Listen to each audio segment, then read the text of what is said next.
Welcome to this episode of Thrive With Us. Today I am sitting with Dr. Kate Prozeller, licensed psychologist who has been with us at Thrive Wellbeing Center since October 2019. Dr. Kate has a doctorate in psychology from St. Mary's University in the United States. She works with individuals aged 16 and above, as well as couples, and one of her main areas of interest and expertise is maternal mental health. So today we're going to be picking her brain about some of the things that she is noticing in the clinic when it comes to pregnant women as well as new moms. Welcome, Kate. Thanks for joining us. Thanks for having me, Sarah. It's really nice to be here and to talk about this very important topic. I know for the last 6 years, maternal mental health has been such an area of interest, and you've done so much training in that space. So what are some of the things that you've been observing in the clients that you're working with? What are people coming to the clinic seeking support for? So that's a great question. I think a lot of the clients that I'm currently seeing come in where there's a misalignment of expectations. They thought pregnancy was going to be one way, or they thought their labor and delivery would be one way, or even motherhood. And then it just doesn't go to plan, and things happen, and there's expectations that are just not met. And I think I see a lot of that disappointment and just people trying to work through that misalignment. Are you noticing that with first-time moms only, or does it happen sometimes with mothers that have more than one child? Definitely, I would say probably the majority is first time, but I definitely also see women where it's baby number 2, baby number 4 even, and they're like, wow, like I've had, a natural birth this entire time, and my last one was just so difficult and so different than all my other pregnancies. So yeah, it's kind of a mix. Okay. So I think the issue in some ways is that, especially when it's your first time being pregnant, you have this expectation as a woman that it's supposed to be super easy, super breezy, very, very natural. And usually things don't go to plan. I don't know anyone who has had their entire journey go exactly to plan. Something will deviate. Even in terms of the expected due date is wrong most of the time, right? So at the same time, is it your experience that people think that it's going to be natural and super easy breezy, or they're worried about some of the things that are coming, so they start planning, and then that planning doesn't end up working out the way that they thought it would? I think it's interesting because I do see both, right? People, they have these expectations like, oh, my friends, they say it's so easy, and, it's like you're glowing and you're beautiful, and, you just love every minute. And it was actually not my experience. Like it was terrible, and I was sick all the time, and I didn't like what was happening to my body, and that was a real struggle, to where people come in and they say, wow, like I read all those horror stories online, and actually it was pretty straightforward. Like I found it a much more easier experience than I thought it would be. But it's kind of both. So expect the unexpected, essentially, is what is happening and what you're seeing. And it's been my experience as well. So when it comes to maternal mental health, there's been more awareness about some of the challenges that people face. I think it might be helpful for us to talk about the prenatal as well as the postnatal and some of the challenges that you are noticing. So why don't you share with us some of the things you're seeing in clinic that pregnant mothers are experiencing? So from a mental health perspective, there's a lot going on, right? There's a lot of changes, thinking about what the future is going to look like. There's maybe some added stress, some added anxiety about, how is this dynamic going to change my life? What is my life going to look like after I have a baby? And that is very unexpected. People, they come in a lot of times and they are very nervous. They want to talk through like, okay, what is this going to look like? How are me and my partner going to adapt to this new change in our life? And usually it's a lot of excitement and nervous energy, but there can also be a lot of concerns around, what if I keep gaining weight? And, what if my body doesn't go back to the way it used to? Or what if, I've been working so hard to go through this, planning for this birth plan, and what if it doesn't happen. Mhm. So kind of, working through, what that could look like and how to prepare for those things. Mhm. But we definitely do see, an increase in anxiety, an increase in stress, Mhm. and just a lot of uncertainty, Mhm. which, we all love to control as much as we can. Yeah. And when we can't, Mhm. it kind of feels like, okay, how do we feel comfortable? Mhm. How can we move forward? Yeah. What I'm hearing from you is that the situation is full of hypothetical worries, right? Those what ifs. What if this happens and what if that happens? And I think kind of implied in that is the sense that I might not be able to cope.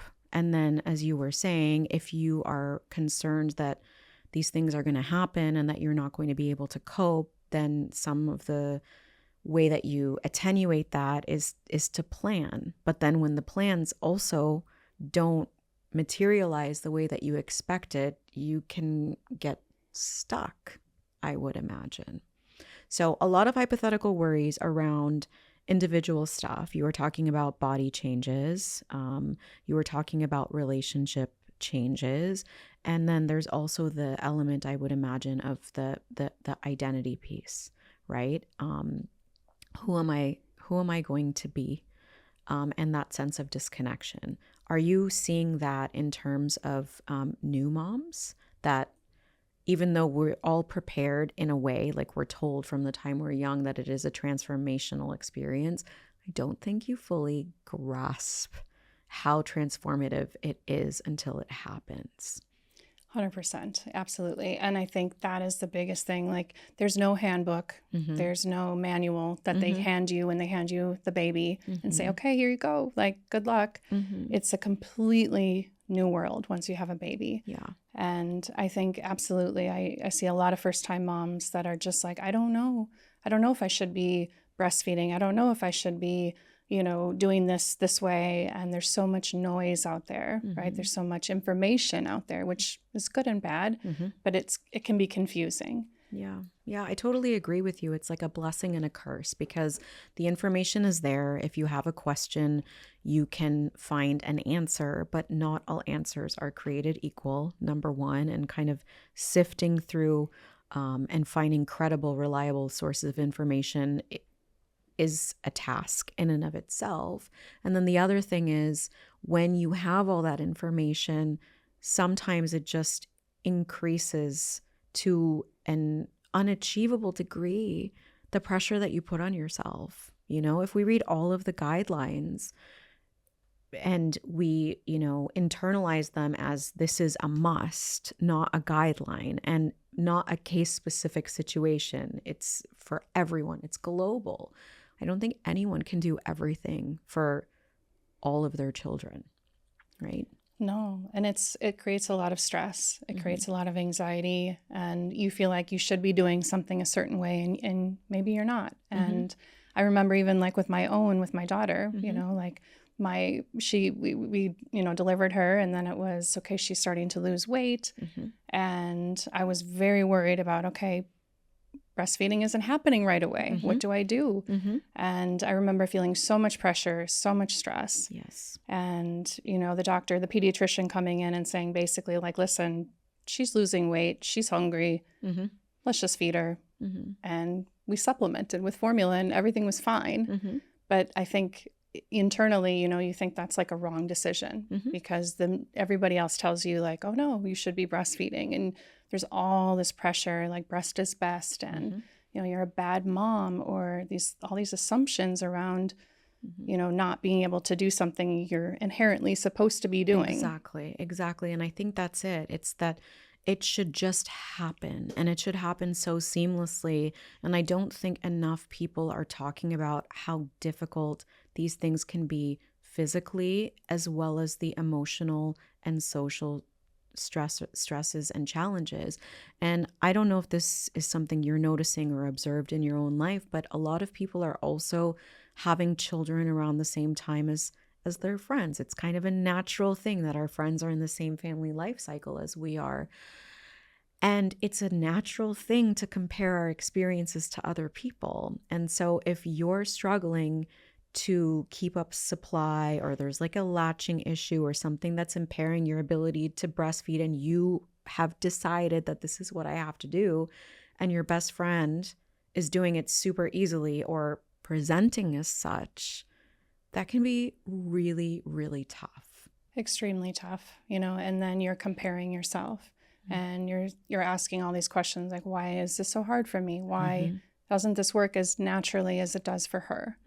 And you're right. Like, it's kind of like your baseline. You're looking around, you're evaluating what are other people doing. And I think that puts in a tremendous amount of pressure on people. Yeah, I agree with you. And I think it's hard for people to say that to others. It's hard to be vulnerable when it comes to your maternal instinct, because it is supposed to be instinctive. But the reality is that everyone struggles with something, right? Whether Yes. it's feeding, whether it's sleeping, whether it's toileting, whether it's behavior, whether it's disrupting the broader family system, whether it's you with yourself and your own individuality or your partner. There is no such thing as a seamless transition to parenthood. First time, second time, 15th time. There's always going to be something that surprises you and something that's tough, and there isn't enough space or safety for many of us to share that with one another. No, and I think also there's an element of like guilt, right? And like feeling like, what's wrong that I am not able to achieve this goal. And you're right, there is no perfect fairy tale ending. Like, there's always going to be something that is going to be an issue or struggle, or maybe doesn't go the way you anticipated it going. And I'm wondering, as you were saying, this guilt or this, why is it me? Why can't I? Have you noticed that people that have a tendency to internalize that kind of blame and shame are also the people that kind of are anticipating that something might go awry and then putting the plans into place? Is there kind of a link there?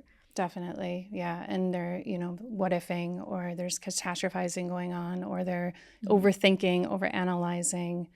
And yeah, they're planning, they're mitigating for the worst. Yeah. Okay. So at what point does someone usually reach out to you? Good question. When do they come? I think they come when they are concerned, right? When they start to think things like, you know what? I don't feel like myself. I feel overwhelmed. I don't feel like I'm connecting with my baby the way that I think I should be, right? I'm tired, I'm exhausted. It was all these like hosts of symptoms that show up. But one question I always ask people is, I say, are you worried about yourself? Like, does this seem like you? Do you feel like you? And when they like really, I think that question really makes people like take a minute to like take stock, like, wow, like, no, I'm not okay. Like, I am worried. I'm not myself. I'm not connecting with my partner. I don't feel good right now. And usually that's when I see them. So earlier you were saying that a lot of what's happening is that what ifing. So there's like the cognitive element, there's like the behavioral or lifestyle disruptions that are very normal in terms of like sleep.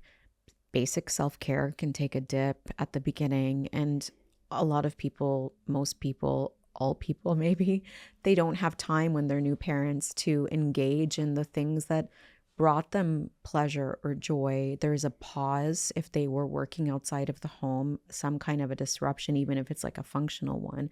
So all of the little outlets that we would normally have, the coping resources that we would normally have, are gone. And all of a sudden you're looking at yourself and you're like, who am I and what is this? This is not what I imagined.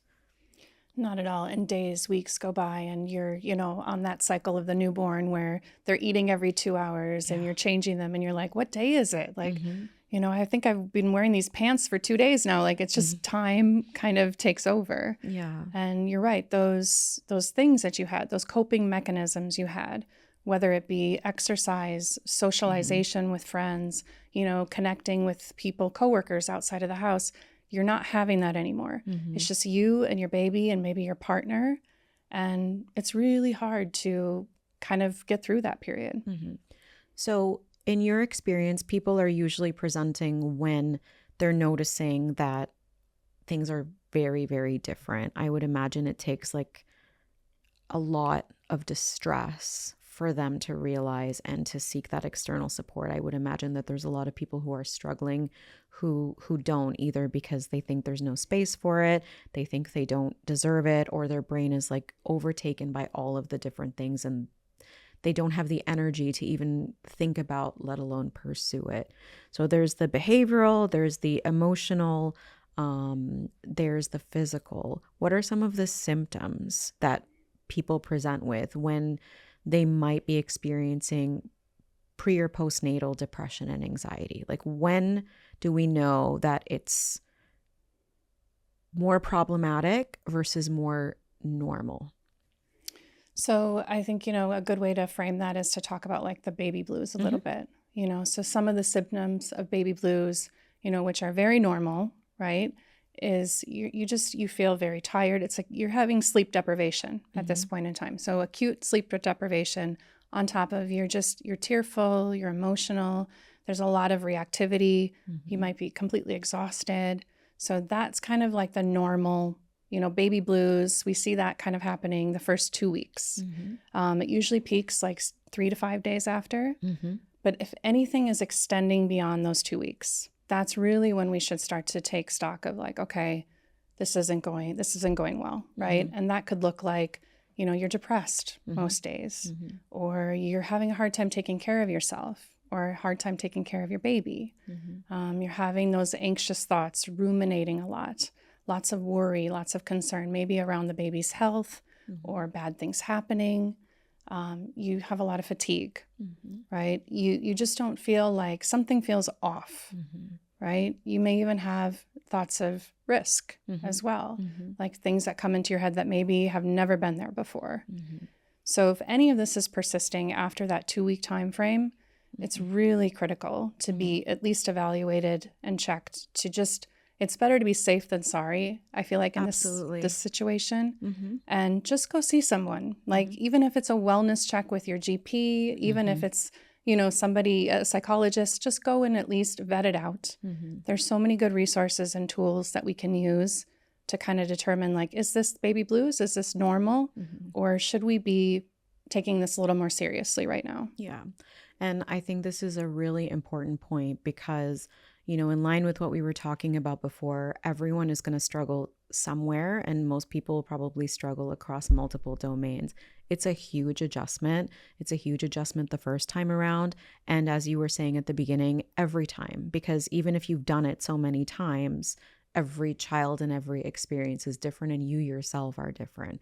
So the struggle and the challenge will always be there, but if it's persisting, if it's worsening, if it's starting to really impede on your day-to-day functioning, then there is no harm, as you said, in reaching out. It could be to your pediatrician, right? It could be because what happens when you're a new parent, the emphasis is always on meeting the needs of the child first. So I can imagine a lot of moms are like reluctant to do those follow-ups or end up rescheduling them. So the pediatrician, GP, psychologist is really important. Now, I want to ask you a question about dads. We've spent a lot of time talking about moms. Obviously, it's a different experience for dads because they don't actually endure the pregnancy or the delivery. But are you noticing that dads are also struggling with paternal mental health issues? Such a great question. 100% yes. I see a lot of dads actually where they've had partners that have just had babies and they're coming to me. And the research tells us that they also go through, depression symptoms. They also go through anxiety. Even my own husband, when we had our first, it was such an adjustment, and it was a huge struggle to really okay, let's get back to real life. And he struggled, right? And it's very normal for dads to go through a period of time because they're seeing their partner struggle. Yes, they're seeing them go through so much. They're not sleeping. They're maybe not eating regularly. They're not taking care of themselves. And dads kind of feel like, oh, what am I supposed to do? Like, I want to support you. I want to be there to help you, but I don't I don't know how to do that. Yeah, I don't know how to do that. And maybe even sometimes there's that fear of, I don't want to say the wrong thing because you're already struggling. And so I'm not going to say anything, and I'm going to try to help in the way that I think is helpful. And people are not mind readers. So that's not always going to be giving you the type of support that would actually be useful in that moment. Exactly. I mean, even to point to something recent, one of my clients is coming and saying, I'm trying to support my wife. Her supply is dropping, and breastfeeding has been a very sensitive subject. Like, what do I do to support her? How can I help her know, like, this isn't a reflection on her? Yeah. This isn't something she's done wrong or that she's missing. Like, what can I do to, like, really, like, join her in this and help her through this period? And I think that's such a great thing that men come forward and say, like, I don't know, help me. Help me help. Yeah. What can I do to help her through this? Because they are the person we're spending the most time with in a lot of cases. And they are our partners. And sometimes they don't say the right things. And sometimes they think they're helping and they're not helping. But, the fact that they can say, listen, I'm also struggling. I'm also having a really hard time with this. Like, how can I be better, and how can I support? I think is so good. Yeah, I agree with you. And I think it is really important to understand that it is an adjustment for everyone. And there's different things that come up for different partners. And obviously, we're talking generally speaking, in every dynamic, it's going to be different and nuanced. But I would imagine that for some men as well, they're not able usually to take paternity leave that's extended. So their life kind of goes back to normal in a lot of ways, or they have that like respite from home where they close the door in the morning, they go to the office, whether it's at home or outside of the home, they plug into whatever it is that they do, they connect with who they are as people, not just as fathers.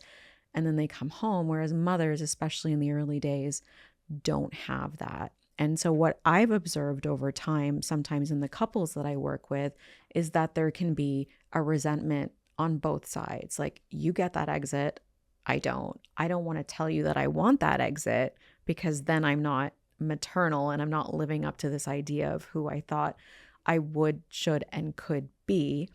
And you get to do it. And it's not fair. Like, you get to be normal, and then because they get to go and do their kind of normal day-to-day life, they come back and they see mom kind of stuck, and it's like, well, it's been 3 weeks. Why aren't you back to yourself? Why haven't you moved on? Like, why are you so stuck? So there's a lot, I think, going on in that dynamic between mothers and fathers.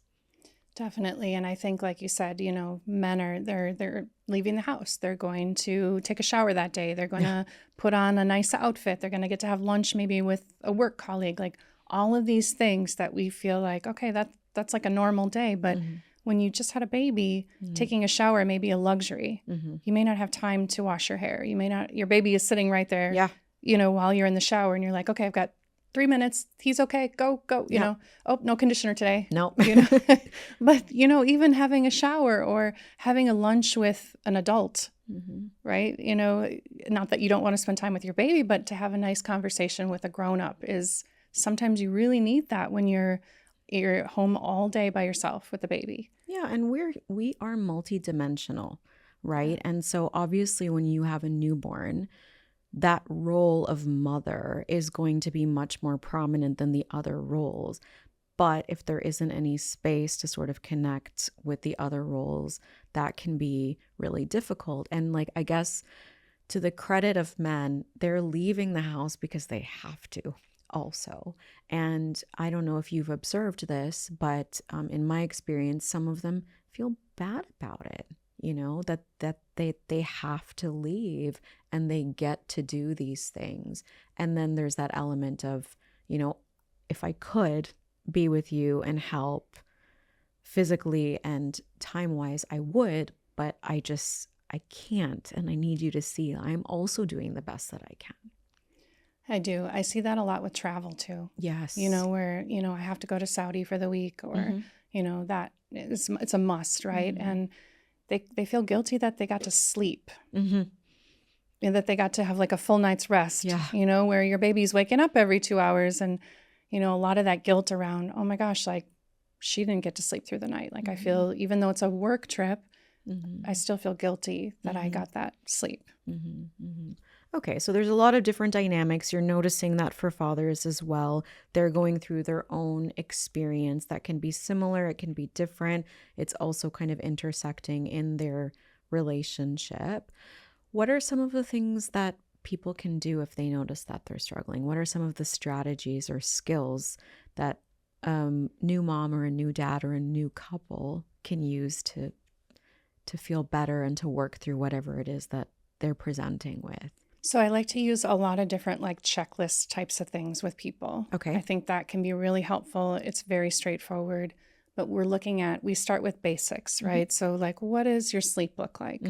Like who's helping you with the nighttime feeds? Like, are you doing it all by yourself? How does your nutrition look? How does your movement look? So going back to the basics, making sure like taking a shower, being able to brush your teeth, like those types of things really do make a difference. Yeah. Especially in the beginning, early days, right? But I feel like that's foundational. Then kind of looking at what kind of support do you have?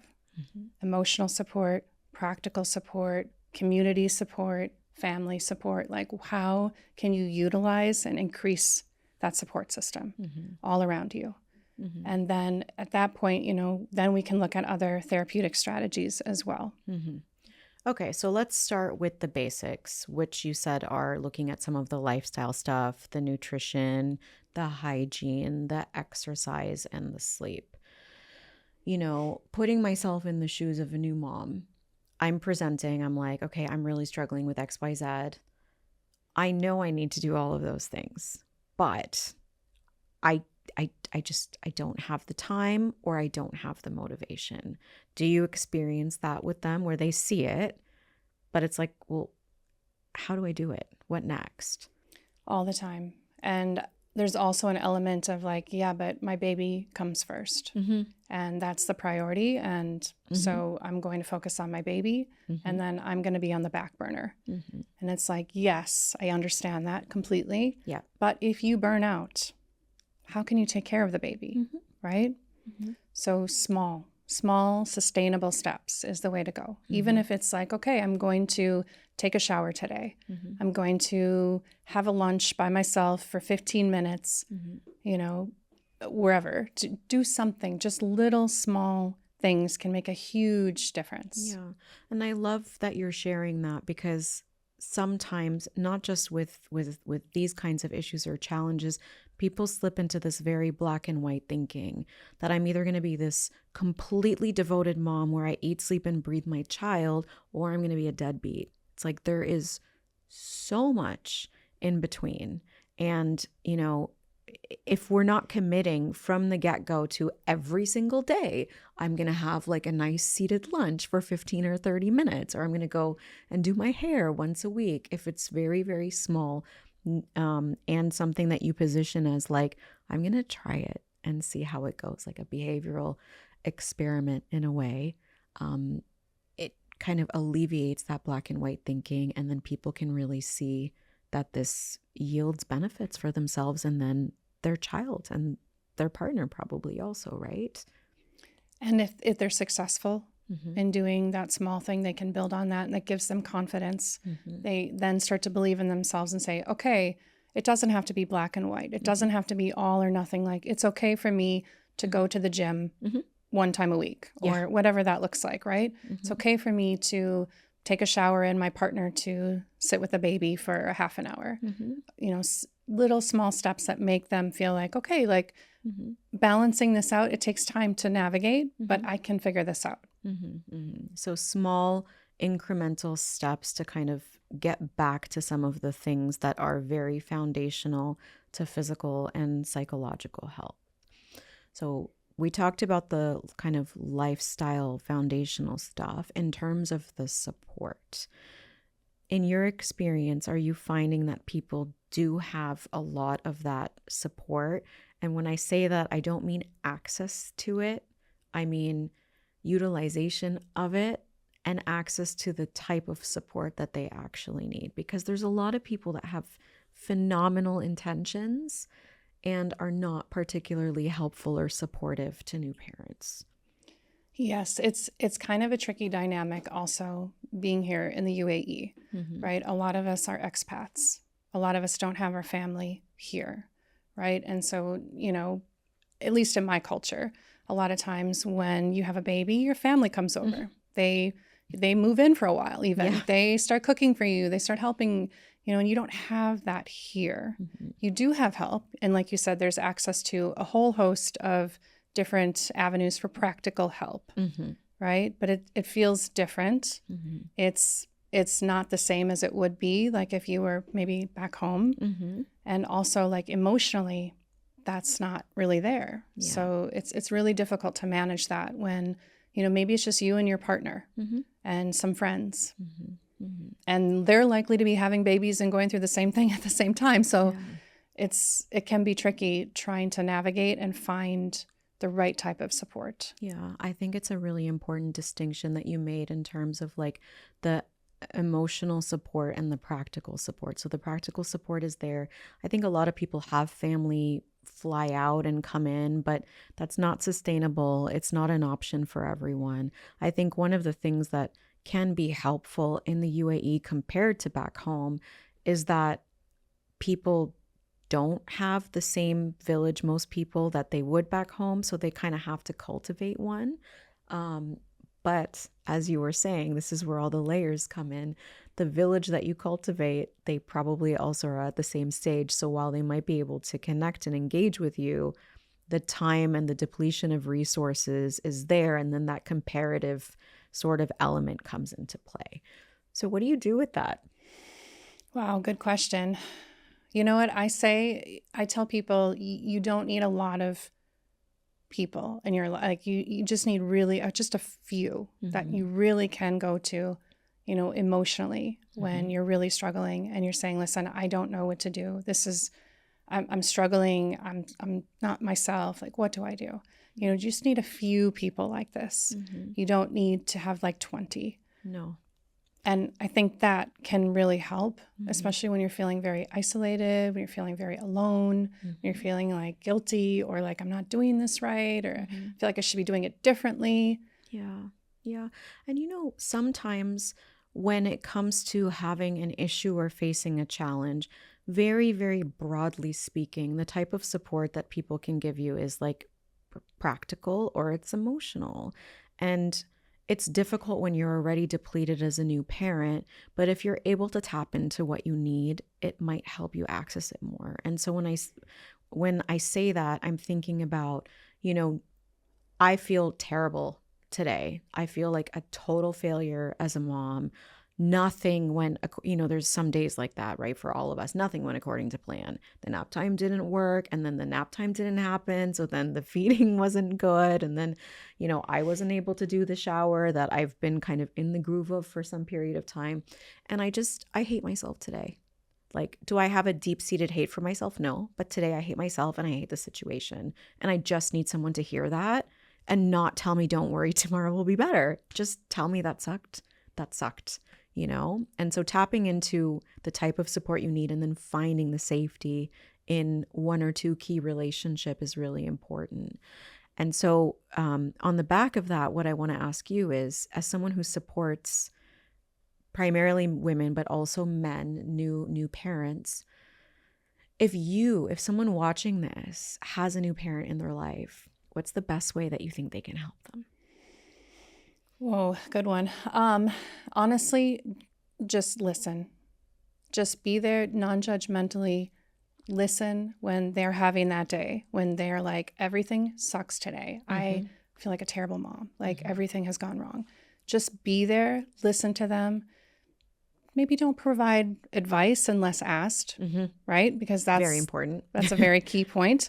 But just be there. Just genuinely be there. Listen. Reflective listening can go a long way. A huge way. Yeah. Just saying like, I get you. I feel you. Like I'm with you, right? We're sitting in this together. That is huge for people. Yeah, I totally agree. And checking in with that person, like what do you need? How can I help you? And kind of connecting back to what you were saying about dads wondering, being at a loss, asking. People aren't always in tune. People don't always express. That can be challenging for some people and in some situations. But it increases the odds that we're able to give them what it is that we need, that they need. And I think really importantly, and this has been like a theme across a number of episodes of this podcast, people should also try and be a little vulnerable in their own experiences. Because if you're someone who's generally hard on yourself, if you're someone who internalizes blame, guilt, and shame, as we talked about before, and you find yourself not meeting these expectations as is normal, you feel like you are defective, right? And if you can see that other people that you look up to, admire, think are doing a phenomenal job, have also had those struggles, it normalizes the experiences, doesn't it? It normalizes it, and it says we're all human. We all make mistakes. You may be an amazing mom 9 days out of 10, but there's going to be that day when you snap, or when you do something or you say something that you wouldn't want to and wouldn't normally, right? And it gives that humanity, I think, that we all make mistakes, right? We're all struggling together. Yeah, absolutely.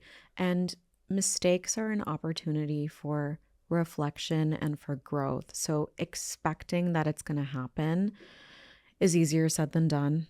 And then when it happens and when things sort of settle, taking stock. Okay, I snapped like we all do. Why? Maybe I snapped because I wasn't rested enough. Okay, I know that I don't have a lot of time, but now I can see that that lack of rest is going to potentially contribute to this thing. So I'm going to do this, that, and the other thing to try to increase my resting time, and so on and so forth. So failures, quote unquote, are inevitable, but we can recover from them, and they are totally normal and not a broader reflection of who we are as parents. No, and being vulnerable and being able to share those failures, I think, connects you with other people. Because if you're only just looking at Instagram and you see all these beautiful people, you know, wonderful moms making these amazing lunches, and you're like, I can't do that. I can't make those cookie cutter. I'm never. Oh my God, the sandwiches. Yeah, like I see them and I'm like, how do you do that? Like I have my doctorate. I don't think it's going to happen, you know? And, you know, just kind of like having that connection of saying like, you know what, we all make mistakes. We're all a work in progress. And if I can be vulnerable and share that like I messed up on this and I'm working on myself and I'm trying to be better, I think that opens the door for other people to say, you know what? Me too. Me too. Yeah. Yeah. And also, like, you can't be everything to everyone all of the time. And we can admire, I'm with you, we can admire those bento box situations. So beautiful. On Instagram. Like, they're great, and the rainbow and all of that. It's also not me. But, you know, something that I'm really passionate about is exposing my kids to different books. Like, that is a really important thing for me. So I can put a lot of my energy into that, and there's a continuity between my kids in terms of the books we used to read together, and I hope they continue that with their kids. So like, I'm good at that. I'm terrible. Ask my daughter. She tells anyone that will listen, terrible with anything in the kitchen, and that's okay. It's okay. Right? Yeah, totally okay. Yeah. Yeah, I love the book thing. I love that. Now, in terms of the relationships, we talked about, you know, different stresses and pressures on parents and wanting to kind of support one another and not always being able to do that. What are some of the relational dynamics that you see shifting in new parents? So with couples, it's kind of this role, you know, division of labor, right? I see a lot of conflict around, I'm doing everything. You know, I'm doing the night feeds, I'm doing the breastfeeding, I'm doing the changing. You know, what does that look like for us as a couple going forward? You know, there's a lot of, initially it's confusion, right? And then usually one person will gravitate towards one type of roles or tasks versus the other, which is natural.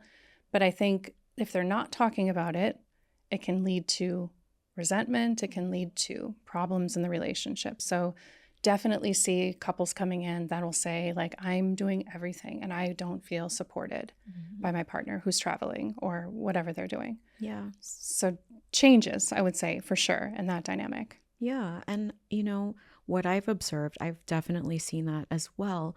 But also this element of, well, he or she says they want me to do this, and then I do it, and I'm not doing it right. And then they redo it, or they take over, or they say, you know what, forget it, don't bother because you can't do it the way that I want you to do it. And so part of getting that support, assuming that it's not unhealthy or unsafe, is like relinquishing a little bit of the control on how and when something is done. I couldn't agree with you more. I encourage people, I say, let him do it the way he wants to do it. He needs to build confidence in himself and in his abilities. So if he doesn't change the diaper the way you would do it, that's okay. Is it a safety issue? No. Is something bad going to happen? Might fall off, might be a messy situation, but they also need to build their own confidence, their own abilities. And I think, as a mom, you're very like, okay, I want to do everything right. I want to make sure everything is done the way I want to do it. But that's also your partner's child as well. And as you were sharing that, I was thinking about the research on father involvement, and two of the things we just talked about are really relevant. One of them is this concept of maternal gatekeeping. So as a mom, especially of a newborn, they're physically responsible for a lot of things, and a lot of those physical responsibilities land on their shoulders. The ultimate decision makers in, I would say, probably most dynamics. And so if they don't like something going a certain way, they have the ability to determine if that's going to happen or not. As you're very rightfully saying, that means that the dad is not able to gain the skills and the self-confidence. And if you feel like you're bad at something, or you don't know how to even approach it, and someone in front of you seems like they're able and they can do it, it will naturally add to and increase this uneven distribution within the relationship, further reinforcing the resentment, as well as the gatekeeping, as well as the lack of skills. And ultimately, we know from the research that dads that are involved have kids with better outcomes. Can you have a kid with good outcomes if you don't have an involved father? Of course. Does it have to be the biological father? No, it doesn't. But involved fathers are key, and they can't be involved if they're not given the space to do that and to make the mistakes and to have that same grace that we need to try to extend to ourselves. And I also, one thing to note is like, if that gatekeeping is happening, right, and they're not doing it the way you would want them to do it, over time, they're just going to stop. Yeah. Because they're going to feel like they're being criticized. They're going to feel like they're not doing it right, that you're, judging them potentially, or maybe even worse, maybe they're getting comments saying like, oh, you did it that way. Okay. Yeah. And over time, they're going to withdraw. And then that's going to create more of distance between the couple as well. And then that kind of reminds me of a very common dynamic that we see in couples therapy, which is when one person withdraws, what does the other person do? Often they pursue, and then they poke, and then they withdraw even more, poke, pursue more. And then often there is, this explosion of sorts, and things aren't resolved in the way that we might like them to be. So a bit of space, autonomy, collaborative discussions, check-ins, it sounds like goes a long way in terms of navigating the stresses and the roller coaster of being a new parent.